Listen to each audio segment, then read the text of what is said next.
Okay, we're back on the Methodist Church. I hit the wrong button. But we will submit a bid for a 3-ton system for this unit. There's where the copper runs. And the copper looks good, but we'll look at this unit outdoors. It will be the first one we look at whenever we come outside. So we'll call the north unit System 1. And this is in the main sanctuary. Has a programmable thermostat. We will not need to change that. If they have us replace a full system, these valves, we will remove that. That is where about 90% of leaks we find is in this style of a valve. So if we did replace the system, we would replace that valve with a new one. We are now, is everything on natural gas here? Yes. Okay, It is. making sure.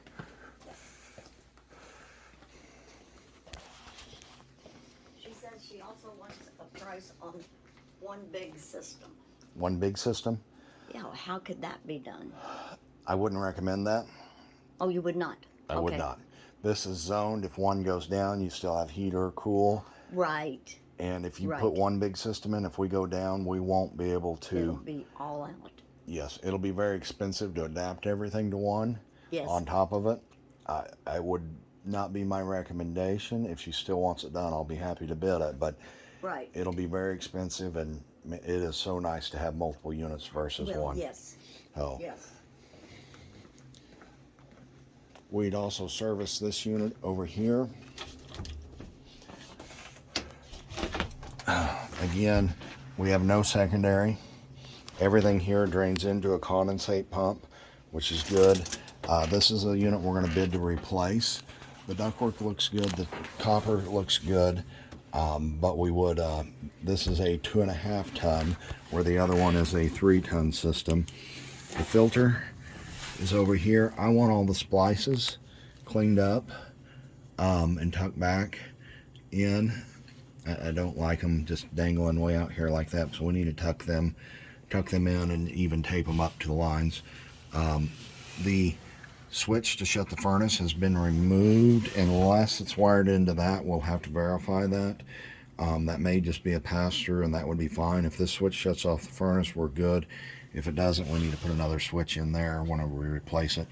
Again, we won't leave a coil without either a safety overflow or a secondary drain line. So if we replace this, again, we'll make sure we have secondary. So that's taken care of.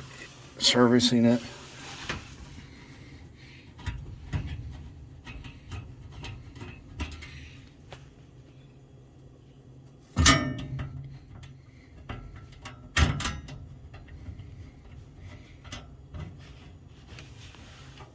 The air filter is a 16 by 25 by 4. We'll definitely want to bring out one of those, special size. And again, we need to treat the drain lines for algae and make sure they don't back up. We're going to move this back in, this panel back in, and go from there. If we replace the furnace, the PVC is of adequate size, so we wouldn't even have to worry about that.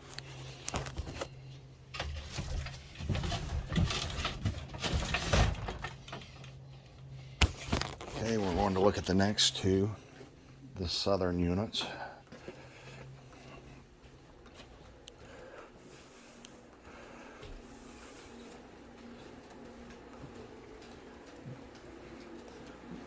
These two will not be submitting bids to replace, just to service. Again, the recommendations would be they capped off the secondary drain lines, which can back water into the system and drop down into the controls. This is the wrong size air filter. This needs to be at least a 16 by 25 by 1. It's allowing dirt to go in through the system. We'll definitely need to check the blower and make sure it's not stopped up with dirt, with it not having the correct size filter, so we need to replace it. We have 20 by 25 by 1 filters over here. It is filtering correctly. There's a wall there that's stopping the air, so that one's not as big of a deal. Treat the drain lines. I see no gaps in the insulation. Flue pipes are correct sized. Everything looks pretty good on these. So they'll just be a standard service at that point. They do have the shutoffs fuses. Excellent. We'll move to the outside units. We'll start at what I call on unit 1 and start at the north and work back to the south.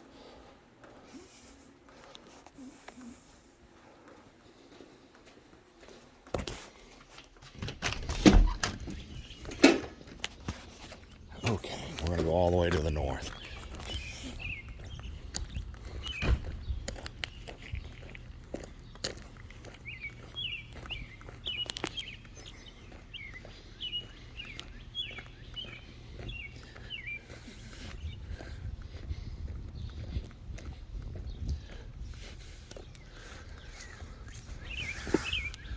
We will reuse the concrete pads that are already there.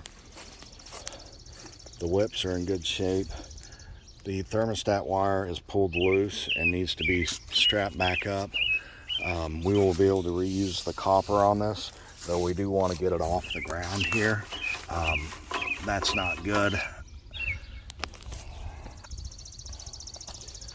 Let's look at we need to replace the copper insulation that is missing.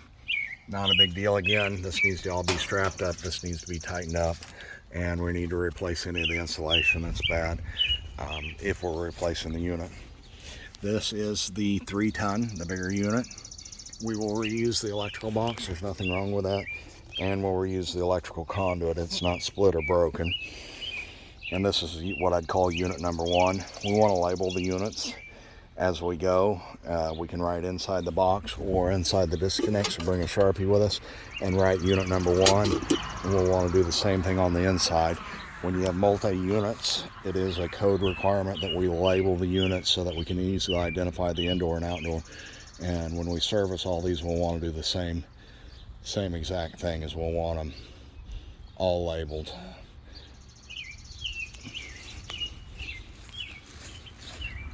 Outdoor unit 2 is going to be, this is the one for sure they want to bid on. We're going to give a bid on unit 1 also, but unit 2, as you can see, the insulation is fell.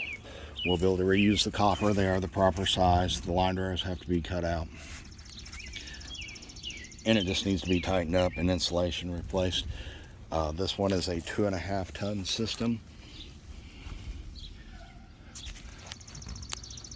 No, it is a mixed match system. It is a 3-ton outdoor unit with a 2.5-ton indoor unit. Luckily, they have a coil indoors, so this bid needs to switch to a 3-ton. That's not right. You're not supposed to ever have a bigger outdoor unit than the indoor coil, so that coil is definitely mismatched, which causes this unit to run the wrong pressures. We can have a bigger indoor coil, but not a bigger outdoor unit. The coil can be bigger in tonnage with a smaller AC, but you can't go the opposite directions. Probably part of the reason why this is not running right. To be honest with you, it probably never ran to factory specs to begin with.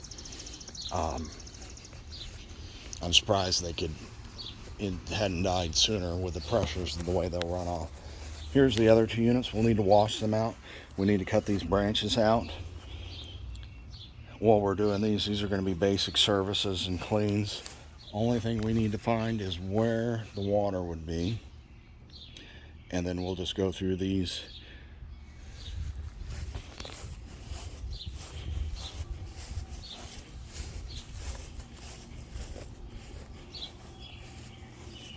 I do not see a water spigot yet.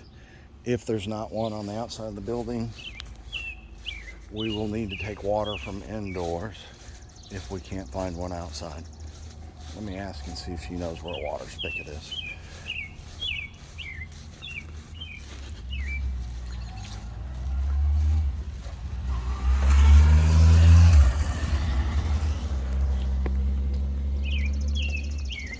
Let's look up here. Do you know where a water hydrant is?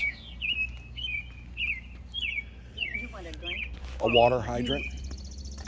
There's one in front, I know, and there's one behind that. There is? The church. I didn't see it. I was showing my guys where it's at. Oh, okay. It's clear back here, Okay. and there's a hose. I don't think I've ever used it, because there's a hose there. Okay, let's go If find we it. want to. Yeah, we'll need to wash all these out, so. Right. That's what happened to mine one time. There it is. I just didn't see it. Well, you're not looking. Well, and that silly tree covers it up. Yep, there it is. So let's verify it comes on. Good, and we got good pressure. We'll need to bring at least 100 foot of hose. We can reach all of them with 100 foot. Won't be an issue. So that should be all we need. Thank you.